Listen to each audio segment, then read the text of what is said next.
নমস্কার, আমি দীপক কুমার মুস্তাফি। আপনারা দেখছেন বার্তা হরিণঘাটা।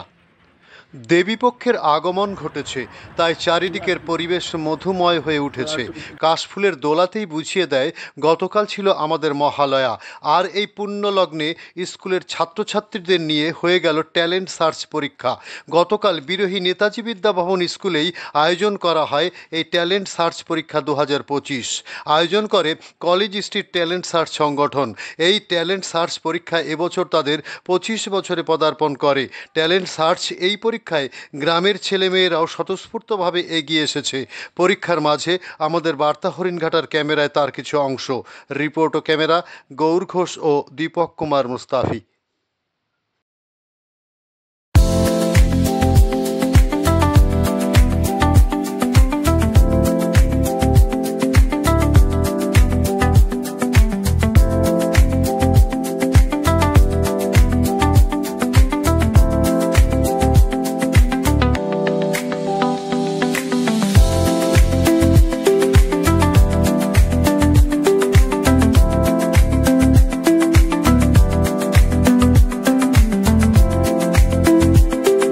প্রাইজ আছে তা দেওয়া সম্ভব না। আরেকটা হচ্ছে কলকাতায় রয়্যাল পাবলিক সার্ভিস লাইব্রেরি আছে, ওরা বই, শুধু এই বই না। প্রথমত সবাইকে নমস্কার। এত গরমে আমরা কিন্তু এখানে এসে বসে আছি। গরম তো লাগছে, কিন্তু মাথায় রাখবেন এই গরম লাগার পেছনে কিন্তু একটা স্বার্থ রয়েছে। সেই স্বার্থ কিন্তু নিজের নয়, সে মা হোক, বাবা হোক, ভাই হোক, বোন হোক, এখানে যারা এসেছেন তার কিন্তু স্বার্থটা তার জন্য নিজের কোনো একজন ভালোবাসার ছেলে হোক, মেয়ে হোক, ভাই হোক, বোন হোক, দাদার জন্য। মনে আছে এখানে যারা বসে আছেন গতবারে যারা কেস অফিসার হবে, কে একজন এই বিদ্যালয়েরই পরবর্তী সময়ে হেড টিচার হবে, টিচার হবে।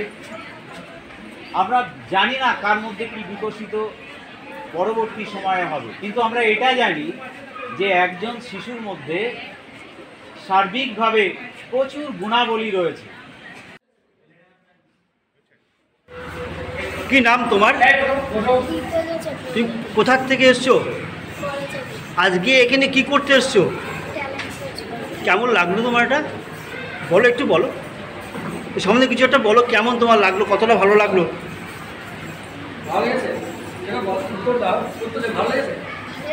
ভালো লেগেছে। প্রশ্ন কেমন এসছে? সহজ এসছে? মিডিয়াম। মোটামুটি উত্তর দিতে পেরেছো তুমি? কি নাম তোমার? চক্রবর্তী। বাড়ি কোথায় তোমার? বড় যাবো। কেমন লাগছে পরীক্ষা দিতে? খুব ভালো লাগছে। কতগুলো প্রশ্ন এসছে, সব প্রশ্ন উত্তর দিতে পেরেছো কি? হ্যাঁ, পেরেছি। প্রশ্ন কি সহজ হয়েছে না খুব কঠিন হয়েছে? সহজ হয়েছে। সবগুলো উত্তর দিতে পেরেছো, তাই তো? কি নাম তোমার? আমার নাম জায়কা পারভীন। আর একবার বলো। আমার নাম জায়কা পারভীন। ধন্যবাদ।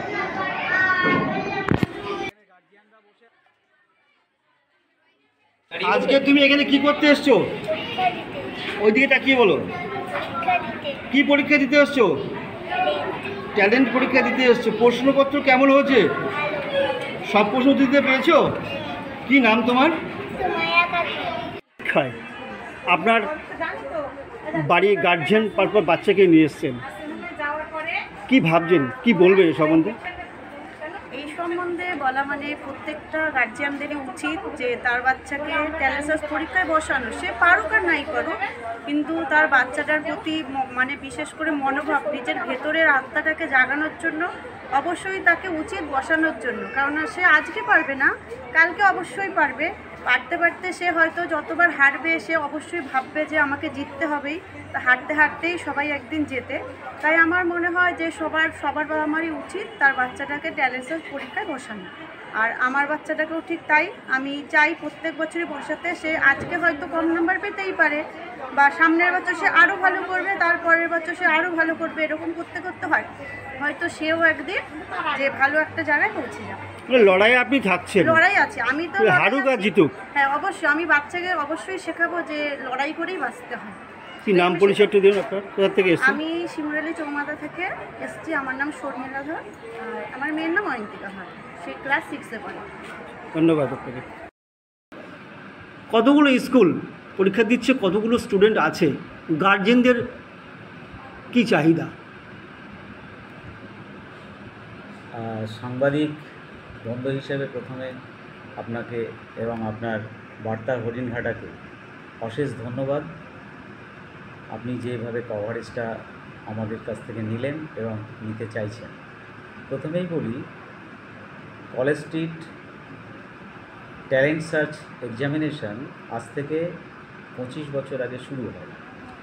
গুটি গুটি পায়ে তার 25 বছর অতিক্রান্ত হতে চলেছে। যখন এটা শুরু হয় তখন আজকের যে কলেবরটা দেখছেন, কলেবরটা তখন খুব সীমিত ছিল। এই কলেবরে পরিণত হওয়ার অন্যতম যে কারণ, সেখানে ছাত্রছাত্রীদের শুধু নয়, অভিভাবক অভিভাবিকা বৃন্দকে বিশেষ করে আমরা এর আগে পরিলক্ষিত করেছি যে শহরকেন্দ্রিক যে স্কুলগুলো ছিল, সেই স্কুলগুলোতে তাদের বাবা মা এবং তাদের সোসাইটি অত্যন্ত সচেতন। সেই নিরিখে দাঁড়িয়ে তারা তাদের ছেলে মেয়েদের প্রতিযোগিতামূলক পরীক্ষায় যে প্রস্তুতি নেয়ার, তারা তাদের ব্যক্তি উদ্যোগেই নিত। আমাদের এইটা পীড়া দিয়েছিল যে আমরা প্রত্যন্ত গ্রামের যে সমস্ত ছেলেমেয়েরা আছে, ধরুন আপনার একটা প্রশ্ন ছিল যে কতগুলো স্কুল, আমি একাধারে নাম বলতে পারি। বিরোহী নেতাজি বিদ্যাভবন, ডক্টর গৌর মোহন শিশু শিক্ষা বিদ্যাপীঠ, KCM, পানপুর আদর্শ বিদ্যাপীঠ থেকে শুরু করে হরিণঘাটা প্রাইমারি স্কুল, আমাদের শিমুরালি, ওখান থেকে 4-5টি স্কুল, আমাদের হাজরাবেলিয়া থেকে শুরু করে মোল্লাবেলিয়া অঞ্চলের অনেকগুলো স্কুল। এইভাবে এক এক করে যদি মানে হরিণঘাটা ব্লকের টোটাল স্কুলটাই আপনাদের এর মধ্যে ইনক্লুড হয়ে গেছে। আমরা আজকে দাঁড়িয়ে যে কথাটা বলবো, যে আপনি ওখানে গিয়ে দেখেছেন যে মায়েদের উপস্থিতি এবং উপস্থিতির মধ্যে যে উৎসাহ উদ্দীপনা, এই গরমের মধ্যেও তারা যেভাবে বসে আছে, তারা আজকে অনুভব করছে যে আমার ছেলেটি, আমার মেয়েটি, আমার সোসাইটি, যে কেউ একজন তার কর্মক্ষেত্রে প্রবেশ করার আগে এই ধরনের মেধাভিত্তিক যে পরীক্ষা, সেই পরীক্ষায় যদি বসাতে পারি, তাহলে একদিকে ফেয়ারনেস অফ এক্সাম, পরীক্ষার যে ভয় সেটা কেটে যাবে। আগামী দিনে শিক্ষার গবেষণালব্ধ ফলাফলের দ্বারা ভারতবর্ষ তথা আমাদের এই বাংলা পশ্চিমবঙ্গ যেভাবে শিক্ষার জায়গাটাকে অগ্রাধিকার দিয়ে এগিয়ে নিয়ে যাওয়ার চেষ্টা করছে, সেই জায়গায় যদি এই ধরনের মেধা পরীক্ষাগুলোতে আমার ছেলেমেয়েরা, আমাদের গ্রামের ছেলেমেয়েরা, আপামর হরিণঘাটার সমস্ত ছেলেমেয়েরা যদি এই পরীক্ষাগুলোতে বসে, তাহলে আমাদের একটা বিশ্বাস জন্মেছে এবং বিগত দিনে এই 25 বছরের পরীক্ষা দিয়ে আমাদের অনেক অনেক ছেলেমেয়ে তারা আজকে চাকরির ক্ষেত্রে অনেক বেশি সফল হয়েছে।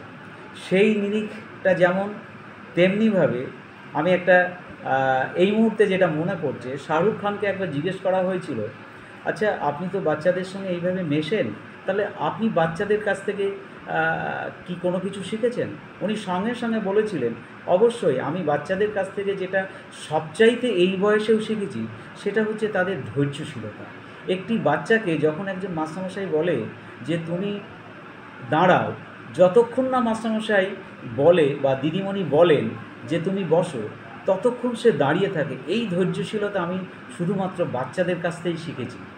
তো এই যে ধৈর্যশীলতা, 2 ঘন্টা ধরে পরীক্ষা, সেই সঙ্গে আমরা মাস্টারমশাই দিদিমণিরা তাদের সন্তান স্নেহে, তাদের পরীক্ষার পদ্ধতিগত স্কুল কেন্দ্রিক যেভাবে আলাপ আলোচনার মধ্য দিয়ে তাদেরকে এগিয়ে নিয়ে যাওয়ার যে প্রক্রিয়াকরণ চলছে, সেই প্রক্রিয়াকরণ যদি আমরা ধারাবাহিকতা এবং পরীক্ষার আপগ্রেডেশনটা যদি আমরা তাদের মধ্যে পৌঁছে দিই, আমরা এই পরীক্ষার মাধ্যমে সেই বার্তাটাই দিতে চাই যে মাস্টারমশাই, দিদিমণি, অভিভাবক, ছাত্রছাত্রী সকল সোসাইটির সকলকে নিয়ে যদি আমরা একটা কমিউনিকেশন করতে পারি, একটা যদি সোসাইটি তৈরি করতে পারি, এই সোসাইটিটা আগামী দিনে হরিণঘাটার বুকে এমন একটা ছাপ ফেলবে, সেই ছাপটা হয়তো নদিয়া জেলার পথ দেখাবে, নদিয়া জেলা হয়তো বাংলার পথ দেখাবে, বাংলা হয়তো ইন্ডিয়ার পথ দেখাবে।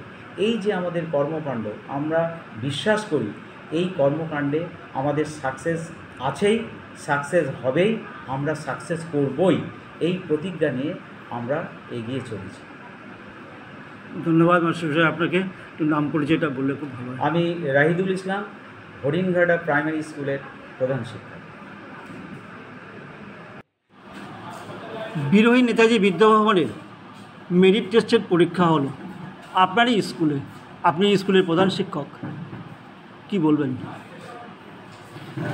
বাস্তবিক ক্ষেত্রে যেটা বলতে হয় আর কি, গত বছরও আমরা এখানে এই প্রোগ্রামটা অনুষ্ঠিত হয়েছিল আমাদের এখানে কলকাতা কলেজ স্ট্রিটের যে ট্যালেন্ট সার্চের যে বিষয়টা। তবে আমরা এখানে দেখেছি ছেলে মেয়েদের যে আগ্রহ, গত বছর যেমন 250 থেকে 300 ছেলে মেয়ে ছিল, এবার কিন্তু সেই সংখ্যাটা কিন্তু তার ডবল হয়ে গেছে, 500-র উপরে। তো সেই জন্য এখানে আমরা যেটা ব্যবস্থা করেছি সব ছেলে মেয়েদের ক্ষেত্রে, যাতে আমাদেরই এলাকার হরিণঘাটার ছেলেমেয়েরা রয়েছে তারা যাতে ভবিষ্যতে এগিয়ে আসতে পারে এবং কম্পিটিশনে বসতে পারে, তার জন্য কম্পিটিশনে দাঁড়াতে পারে, এই আমাদের প্রচেষ্টা। এর কোন কোন স্কুল অ্যাটেন্ড করেছেন? এখানে যেমন স্যার বললেন একটু আগেই, আমরা শুনলাম প্রায় 25টা স্কুল রয়েছে আমাদের হরিণঘাটা এবং বিরোহী এলাকার মধ্যে। মানে কতগুলো স্কুল? মোটামুটি 25টা। তার 25টা স্কুল। কত 500-র উপরে আছে স্টুডেন্ট? 500-র উপরে। তবে 0 থেকে মানে 5 থেকে 10 পর্যন্ত না, একদম না, একবারে 1 থেকে 10 পর্যন্ত। কেমন দেখছেন, কি ভাবছেন? যেখানে আমাদের বলা উচিত, যেখানে একবারে ছোটো ছোটো ছেলেমেয়েরা এই যে 2 ঘন্টা ধরে ধৈর্য অবস্থায় তারা বসে যে পরীক্ষা দিতে পারছে, এবং এতে আমরা বুঝতে পারি তাদের মধ্যে যে কতটা আগ্রহ রয়েছে নিজেকে এগিয়ে নিয়ে যাওয়ার, এটাই আসল পরিচয়। গত বছরের তুলনায় এবছর বলছেন ডবল। গার্জেনরা কি বলছে? গার্জেন কি পেলেন, কি উত্তর পেলেন? গার্জেনদের কাছ থেকে যেটা উত্তর পেলাম, ওনারা ভীষণ উৎসাহিত। ওনাদের যেটা বললাম, ওনাদের বসতে দেওয়ার যে ব্যবস্থা সেটা করতে পারেনি, কিন্তু ওনারা খুশি হয়েছেন এবং আমরা অনুরোধ করেছি যাতে আরও সংখ্যায় বাড়ে, এবং তারাও বলেছেন, কথা দিয়েছেন অবশ্যই তারা চেষ্টা করবে, এবং আস্তে আস্তে এই গার্জেনদের মধ্যে এই বিষয়টা কিন্তু অনেকটা প্রভাব ফেলেছে, ফলে গার্জেনের সংখ্যাটা আরও বাড়ছে এবং ছেলেমেয়েদের সংখ্যাটা বাড়ছে। একটু পরিচয়টা আমার আপনার? বিরোহী নেতাজি বিদ্যাভবন, TIC, পাঁচকালেক্কা।